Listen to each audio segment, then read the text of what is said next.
बहुत दिनों की बात है। चनापुर गांव में श्यामलाल और उसकी पत्नी रहते थे। वह बहुत गरीब था, उसके पास खाने के लिए नहीं था। कविता बोली, आप काम क्यों नहीं करते हो?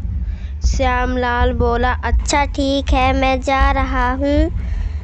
श्यामलाल जंगल के रास्ते से जाने लगा। तभी कुछ दूर से उसको एक गांव दिखने लगा। फिर वह गांव पर पहुंचा तो वहां पर भी उसे काम नहीं मिला। फिर वह काम की तलाश में शहर की ओर जाने लगा। कुछ दूर चलने के बाद श्यामलाल को एक सुपरमार्केट दिखी। फिर वह श्यामलाल सुपरमार्केट के अंदर गया। श्यामलाल सोच रहा था कि यहाँ काम मिल जाएगा।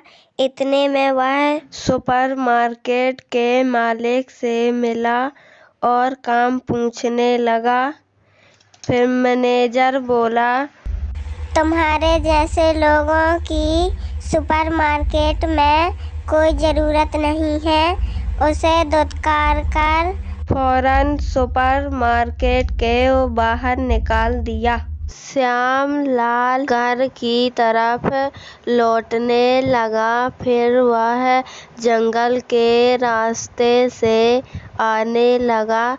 तभी जंगल के अंदर कुछ दूर चलने पर श्यामलाल को साधु बाबा दिखे। साधु बोला, अरे बेटा, कहाँ जा रहे हो? श्यामलाल बोला, मुझे कहीं काम नहीं मिला तो मैं मरने जा रहा हूँ।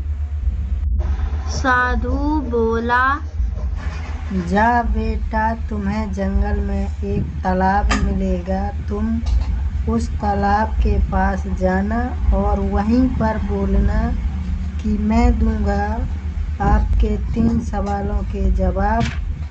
तो वह आधा इंसान प्रकट हो जाएगा। अच्छा बाबा, मैं चलता हूँ। श्यामलाल तालाब के किनारे पहुँचा और बोला, मैं दूंगा आपके सवालों के जवाब। इतना बोलते ही फिर आधा गायब इंसान प्रकट हो गया और वह जोर से हंसने लगा।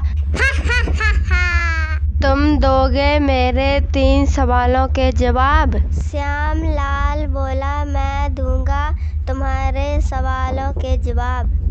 तो आधा गायब इंसान बोला, तो सुन मेरा पहला सवाल और उसका जवाब दो। चींटी के आगे 2 चींटी, चींटी के पीछे 2 चींटी, तो बताओ कितनी चींटी हुई? श्यामलाल सोचने लगा। फिर कुछ समय के बाद बोला, 3 चींटी। सही जवाब। तो सुनो तुम मेरा दूसरा सवाल। ऐसी कौन सी चीज़ है जो ठंडा होने पर काली, गर्म होने पर लाल और फेंकने पर सफ़ेद हो जाती है? कुछ समय सोचने के बाद श्यामलाल बोला, कोयला। आधा गायब इंसान बोला, सही जवाब। तीसरा सवाल, वो कौन है जो जितना भी बूढ़ा हो जाए फिर भी जवान रहता है?